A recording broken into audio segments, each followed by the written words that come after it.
A symphony of sounds you'd experience at a major league sport.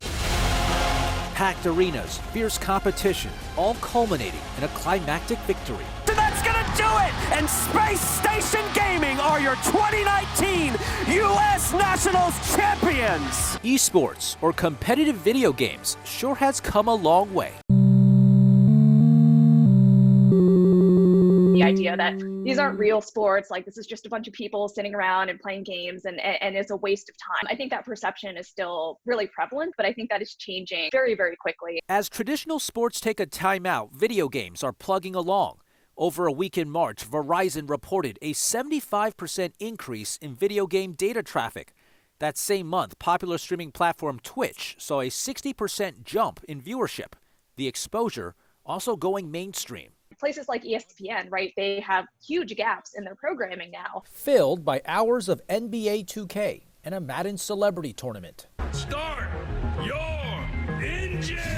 About 1.3 million sports fans and curious onlookers watched a virtual NASCAR race on Fox Sports 1. But we're seeing traditional athletes as well getting into these spaces and kind of normalizing it for viewers who might watch the NBA but would never think that they would want to watch an esport. EA Sports Madden 20 Bowl aired on ESPN in May. Pro Madden player and Charlotte native Brian Armstrong was on the broadcast team. Listen. They've sent out what they call these in-home studios. They've cost over 25 grand each. A lot of times I get questions like, are you in the studio? I'm like, no, but technically I am. And he'd wager another reason why people are getting more engaged. You have nothing to bet on, and everybody knows sports betting is one of the top things in the world. Daily fantasy sports sites like FanDuel and DraftKings are accepting more bets on esports.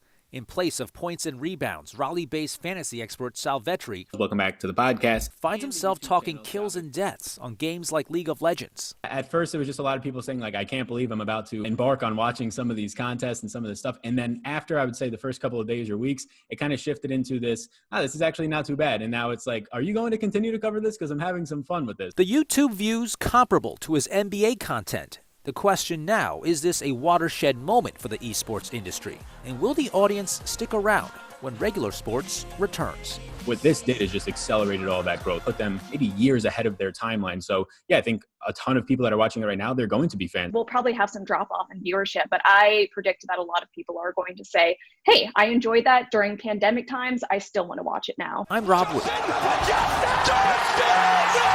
Spectrum News.